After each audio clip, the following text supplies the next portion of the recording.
It is a beautiful day. It's probably 72 degrees at around 1 in the afternoon, and I am going to get some things done today. My husband's taking the kids. They're going off, and so I'm going to be able to play in the dirt and finish some projects. I can start them and probably finish them at the same time without interruptions. And you moms know exactly what I'm talking about. Alrighty. So this is what I have growing on the container garden. It looks kind of junky right now, but that's because I'm in the process of transferring some things out and still taking things in and out that are frost sensitive. So I'll show you what I've got here, how things have been doing.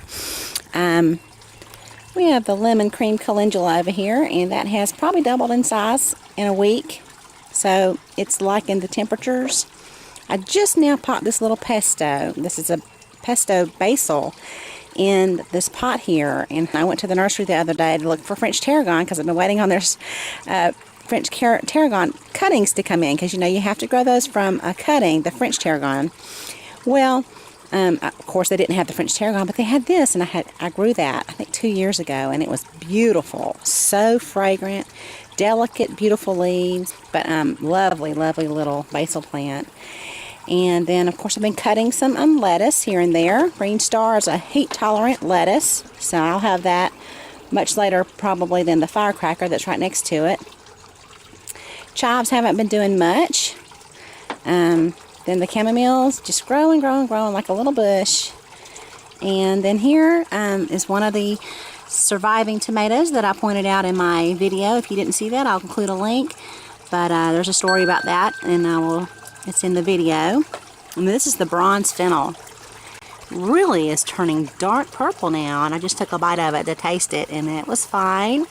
So that's something new. Always so much fun to grow something new.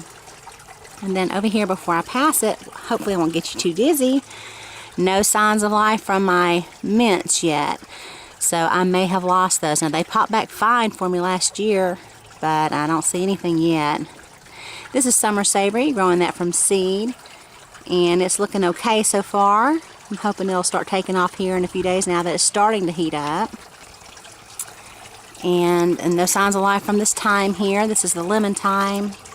Again, it takes a while. I need to go back through my videos. That's one of the great things about having videos, is that I can see when things came back. So I will do that, and if this looks like it's not returning to life because the cold winter we had killed it or something, then I am going to use that pot for something else. And some more thyme here. Rosemary. These were the two that I picked up at the grocery store. You know how they always have those little containers, so I don't know what kind those are, but I thought it'd be nice to have just some extras out here. More rosemary. Chives from last year. Those actually were eaten up with some kind of, I guess they call them onion aphids, or maybe they were thrips or something. I'm not sure what it was, but there were some awful little bugs on that last year. I wasn't able to use many of them. So this is some lettuce I'm growing from seed. I think it's Lola Rosa and Outrageous. 2 pots I'm about to pop some more things in. 1 red cabbage there. And then the elfin thyme, another new thing for me this year. It looks like it's going to be real interesting. And then we have lemongrass, and I have a bumblebee, sunrise bumblebee tomato plant down there. It's supposed to be a yellow cherry tomato plant with a red and pink marbling in the middle. Looking forward to that. So I'll show you the tomatoes here. They're from the last tomato video where I said they survived a frost. Well, lo and behold, I left these outside. I've just been leaving them outside because we've had no forecast of a frost at all. One night I knew it was going to get down pretty low, so it was supposed to get down around 40, maybe 38 or 40. I thought, well, that's still okay. I'll leave them out. I probably should not have.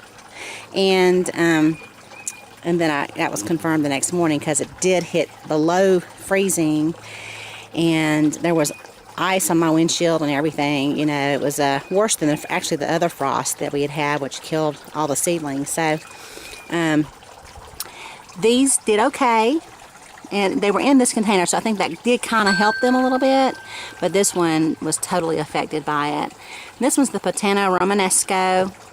And then that's the Thessaloniki, a Greek tomato. And this is the Uncle Mark Bagby, which I think is a German tomato. And that's the potato leaf variety.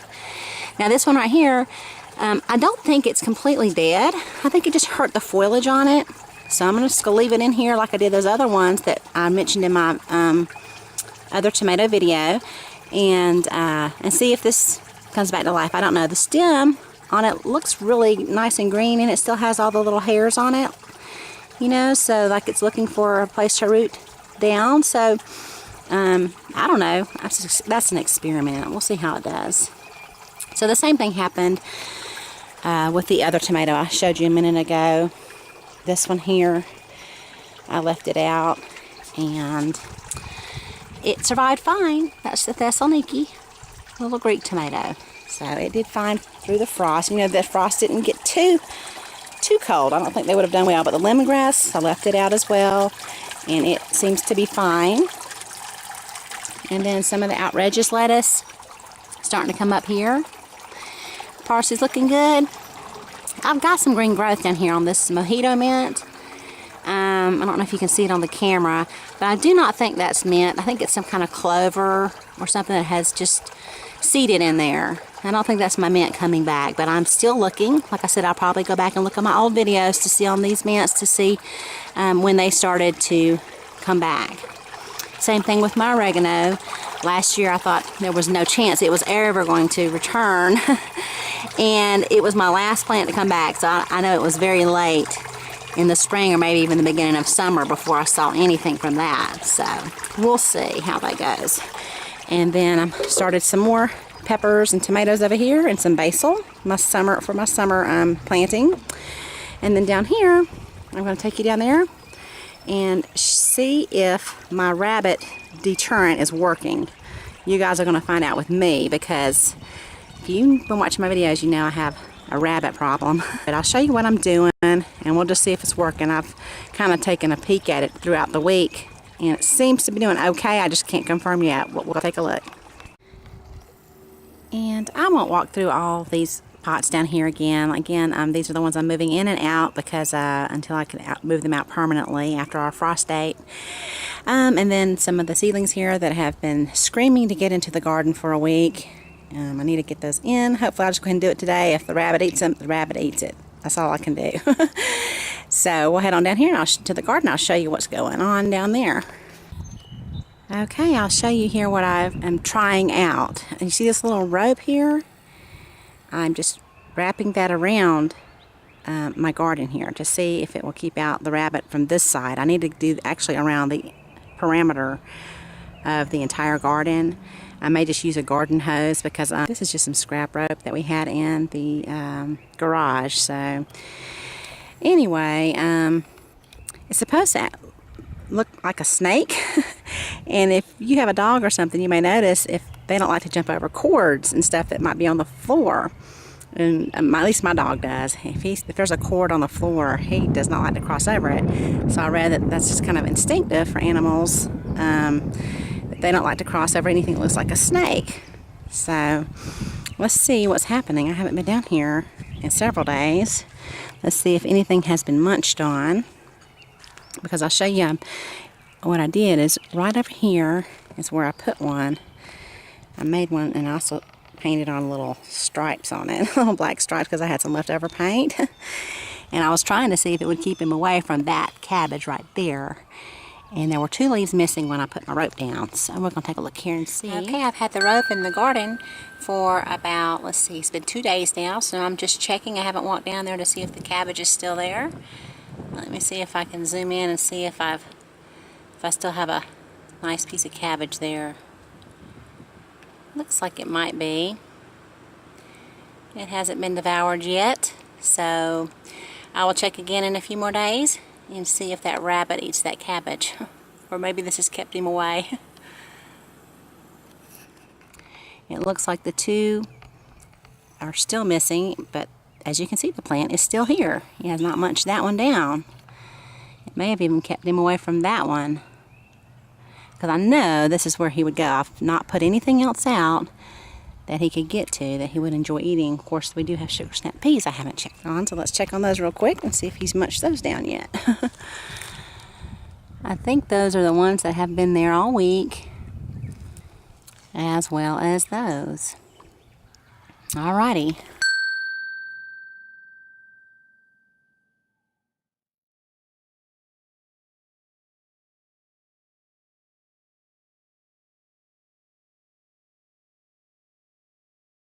One more thing I guess I should show you my little bed here with all of the spinach. It's doing great, and the lettuce and the mustard and the shallots. Everything's looking really nice over here. This is the one that I planted first and I covered it. I really need to go ahead and harvest some of this spinach. I think I'll do that probably this afternoon. It really big leaves there. Okay, and then over here everything's looking good, as well as over there. Hope you're all having a wonderful spring out there. It's time to get outside. Thanks for watching.